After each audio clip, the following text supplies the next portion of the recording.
अच्छा हाणे question number 2 में स्टेटमेंट ठाहियूं था, चए थो अहमद इज़ 12 years elder। हाणे पहिरियों असांखे ॾिसणो आहे त कहिड़ो वॾो आहे कहिड़ो नंढो आहे। अहमद इज़ 12 years elder, इन जो मतिलबु आहे अहमद वॾो आहे, अहमद छा आहे एल्डर आहे। केरु नंढो आहे, वाजिद नंढो आहे। ठीकु आहे, हिकिड़ी ॻाल्हि त असांखे इहो ज़हन में रखणी आहे त इन नंढो जेको हूंदो आहे उहो हमेशह एक्स थींदो आहे। हाणे वॾो छा थींदो, जेकॾहिं चयो हुजे न 12 टाइम्स 12 गुना वॾो, त हे थी वेंदो 12x।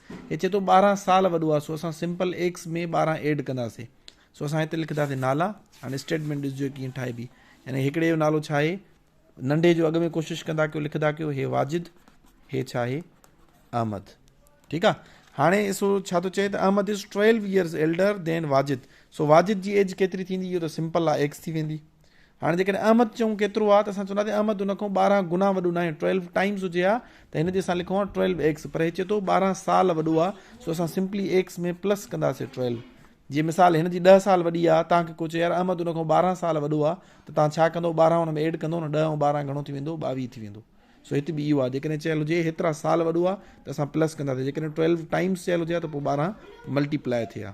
ठीकु आहे, एसि ताईं ठही वई। Ahmed is 12 years elder than Wajid, Wajid x थी वेंदो ऐं अहमद छा थी वेंदो एक्स प्लस 12। हिननि ॿिन्हिनि जूं उमिरियूं अची वियूं। हाणे अॻिते स्टेटमेंट ठाहियूं था, चए थो आफ्टर 3 years। हाणे आफ्टर जो तव्हां मतिलबु सम्झी वियो त हाणे अॻिते 3 एड थींदो। After 3 years the age of Ahmed is 30। सिर्फ़ु हिन जी ॻाल्हि करे थो, अहमद जी, हिन जी फ़िलहाल ॻाल्हि नथो करे। हाणे आफ्टर 3 years चए थो त ज़ाहिरी ॻाल्हि आहे, हिन में असां छा कंदासीं, 3 साल अञा ॿिया वधाईंदासीं। हिन वक़्तु हिन जी करंट एज हीअ आहे, करंट एज वाजिद जी हीअ हुई, 12 साल ॿुधायूं अहमद वॾो आहे त असां हिन में 12 एड करे छॾियासीं। हाणे 3 सालनि खां पोइ जी ॻाल्हि आहे त ज़ाहिरी ॻाल्हि आहे जेकी हिन जी उमिरि हूंदी उन खां 3 साल वॾो थी वेंदो न, सो हिन में +3 कंदासीं। वरी उहा ॿुधायल बि आहे एज, त चए थो हे सॼी जेका आहे बराबरि घणनि जे बीहंदी, 30 जे। ठीकु आहे, हे हिन जी करंट एज चए थो 3 सालनि खां पोइ after 3 years the age of Ahmed will be घणी थी वेंदो 30 years। सो असां बराबरि ॾेई छॾंदासीं घणनि जे, 30 जे करे छॾंदासीं। ठीकु आहे, हाणे चए थो देन फाइंड दी करंट एज। हाणे जॾहिं इक्वेशन ठही वई न, पोइ तव्हांजे लाइ ॻोल्हणु सवलो आहे। हे भली तव्हां थोरी देरि जे लाइ साइड करे छॾियो, अहमद जी इक्वेशन असां वटि अची वई। छा अची वई, x + 12 + 3 = 30। इक्वेशन उहा हूंदी आहे जंहिंमें बराबरि जी निशानी हुजे। बराबरि जो मतिलबु आहे हे पासो ऐं हे पासो बराबरि आहिनि। हाणे अॻिते simple find the value of x आहे, जॾहिं एक्स जी वैल्यू अची वेंदी त माना वाजिद जी वैल्यू मिली वई। ठीकु आहे, छो जो असां हिन जे कंपेरिज़न में हीअ एज ठाहीसीं न।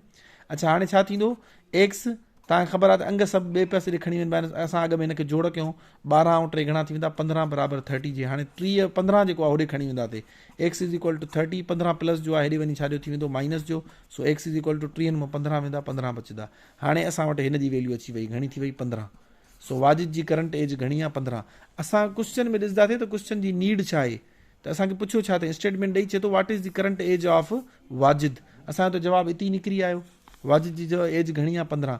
जेकॾहिं बिलफर्ज़ असांखे चयल हुजे what is the age of Ahmed, त पोइ असां छा कयूं आहे, असां अॻिते जेको आहे सो हिन क्वेश्चन खे हलायूं आहे। कीअं हलायूं आहे, हाणे एक्स जी वैल्यू जॾहिं अची वई त असां हिन स्टेटमेंट में या हिन इक्वेशन में असां एक्स जी वैल्यू पुट करे ॾिसूं आहे, पोइ असां ॾिसूं आहे त हिन घणी बीहे थी। या हितां असां डायरेक्टली चयल आहे न त अहमद जेको आहे हिन खां 12 साल वॾो आहे, सो हिन जी जेकॾहिं 15 आहे त अहमद जी उमिरि घणी थी वेंदी, 27 थींदी।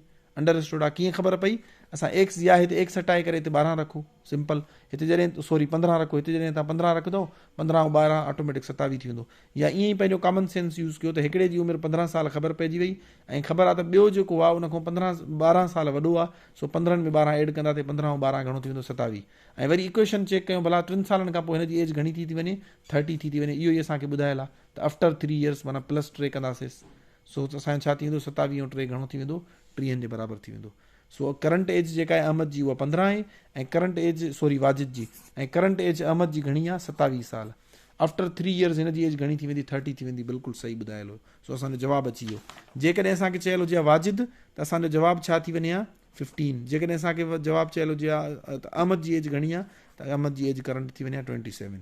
ठीकु आहे, सो असांखे आख़िर में क्वेश्चन जी नीड खे बि ॾिसणो आहे त क्वेश्चन जी नीड छा आहे, हे असांजो आंसर आहे। वरी हाणे नेक्स्ट वीडियो में, बल्कि हे वीडियो लंबो थी वियो आहे त हिकु महिल पूरो करे पोइ तव्हांखे वरी कंप्रेस करे ऐं जेको आहे सो पार्ट जी सूरत में मोकिलियूं था पिया। अच्छा हाणे क्वेश्चन नंबर 3 खे ॾिसी था वठूं। इफ 6 आर सब्ट्रैक्टेड, हाणे हे सिंपल इन में इक्वेशन ठाहिणी पवंदी, इन जे हेठों चवां थो ठाहियूं था। इफ 16 आर सब्ट्रैक्टेड, चए थो जेकॾहिं 16 कट कया वञनि फ्रॉम अ नंबर, कहिड़े नंबर मां असांखे ख़बर ई न आहे कहिड़ो नंबर आहे, सो असां इन नंबर खे अस्यूम कंदासीं एक्स।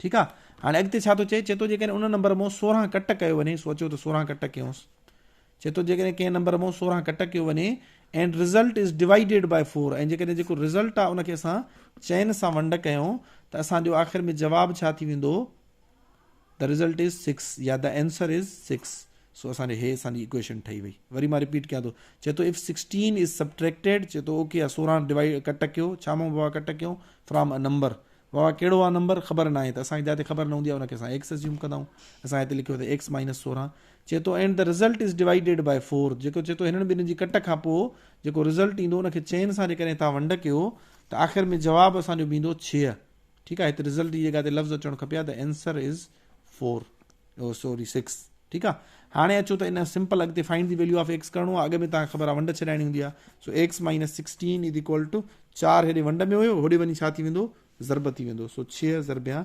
4 घणो थी वेंदो 4 छिक 24 एक्स माइनस 16 बराबरि 24 हाणे वरी माइनस जो 16 होॾे वञी छा थी वेंदो प्लस जो 16 थी वेंदो सो 24 ऐं प्लस 16 हे घणो थी वेंदो एक्स इज इक्वल टू 24 ऐं 16 घणो थी वेंदो 40 एक्स जी वैल्यू अची वई हाणे अचो त चेक करे ॾिसूं त छा एक्स जी वैल्यू सही कढी आहे चए थो फ्रॉम अ नंबर हाणे असांखे नंबर मिलियल आहे चए थो जेकॾहिं 16 is subtracted from a number न चवंदासीं फ्रॉम 40 चए थो जेकॾहिं 40 मां 16 कट करे ऐं जेको जवाबु अचे उनखे चइनि सां वंड कयो त जवाबु असांजो 6 अचणु खपे हाणे 40 मां जॾहिं 16 वेंदा त असांजो घणो जवाबु बचंदो नेक्स्ट जेकॾहिं असां हेठि कयूं त थी वेंदो 24 भाङे 4 बराबरि 6 सॉरी 4 ईंदो हाणे चइनि जो खोड़ो 24 ते घणा दफ़ा वेंदो 6 दफ़ा वेंदो सो 6 बराबरि 6 इन मतिलबु आहे सही आहे या स्टेटमेंट में चेक कयूं चए थो जेकॾहिं हिन मां 16 कट कयो त बाक़ी बचंदो 24 खे चइनि सां वंड कयो त तव्हांजो जवाबु 6 ईंदो असांजो इन मतिलबु आहे बिल्कुलु सही कढियो आहे जवाबु सो जेके स्टेटमेंट वारा क्वेश्चन हूंदा आहिनि इहे हिन तरीक़े सां थींदा आहिनि प्रैक्टिस घणे खां घणी कयो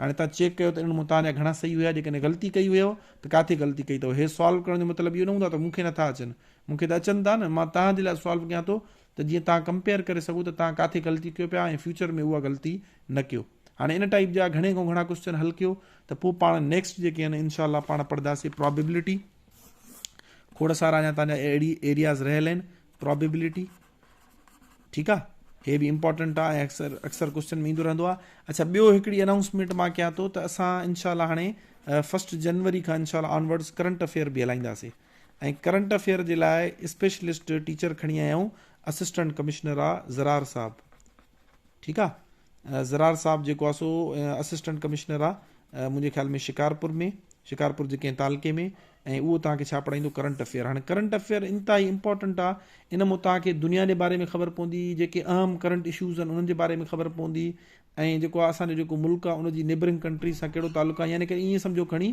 तव्हांजी ज़बरदस्त ऐं एक्सटेंडेड लेवल ते तव्हांजी ऑटोमेटिक हिन जी तयारी थींदी वेंदी सो जेके मैथ जा जनवरी में छा थींदो जेके बैच 8 वारा आहिनि तव्हां सां मां पहिरियों ई कमिटमेंट कई तव्हां सिर्फ़ु 6 महीननि जी फीस भरींदो ठीकु आहे हे लास्ट महीनो हूंदो उन खां अॻिते जेकी बि तव्हांजी तयारी हलंदी जेसिताईं एग्ज़ाम नथो थिए भली महीनो हले 2 महीना हले तव्हांखे इनशाला उहो फ्री में पढ़ाईंदासीं हिकु इहो त करंट अफेयर हलंदो ॿियो पाकिस्तान स्टडी असां 0 खां स्टार्ट कयूं था नओं टीचर हायर कयो आहे गुल मोहम्मद साहब जंहिंजी MSc थियल आहे या जेको आहे MA थियल आहे पाकिस्तान स्टडी में ऐं नमल यूनिवर्सिटी जो टीचर आहे 8 साल नमल यूनिवर्सिटी में पढ़ायो अथई पाकिस्तान स्टडी असां बिल्कुलु 0 पढ़ंदासीं हाणे तव्हां फीस भली हिकिड़े महीने ई ॾींदव अॻियां 2 महीना 3 महीना 4 महीना जेको बि कोर्स हलियो तव्हांजे लाइ इनशाला बिल्कुलु फ्री हूंदो त जीअं तव्हांजी प्रॉपर तयारी थी सघे तव्हां पहिरियों खां ई कमिटमेंट हुई त तव्हां सिर्फ़ु 6 महीननि जी फीस भरींदो नईम्स वर्चुअल अकेडमी ते जेका तव्हां पैसा भरींदो इनशाला तव्हांजा ज़ाया कॾहिं बि न थींदा ऐं तव्हांखे ईअं ई बेनिफिट ॾींदासीं पिया हाणे हिन जे लाइ तव्हां ॾिसंदो ॿाहिरियां 2500 रुपया फीस भरींदा पर तव्हांजे लाइ ईअं सम्झो त हे जो करंट अफेयर वारो पोर्शन हूंदो इहो बि 1000 रुपये में अची वेंदो हे पाकिस्तान स्टडी ॿीहर सां पढ़ाईंदासीं हिकिड़े एक्सपर्ट खां उहो बि तव्हांजे लाइ इन ई 1000 रुपये में शामिलु हूंदी ऐं मैथ जा जेके एरियाज़ रहियल हूंदा उहे बि इनशाला पाण 1 बाय 1 कवर करे वेंदासीं थैंक यू सो मच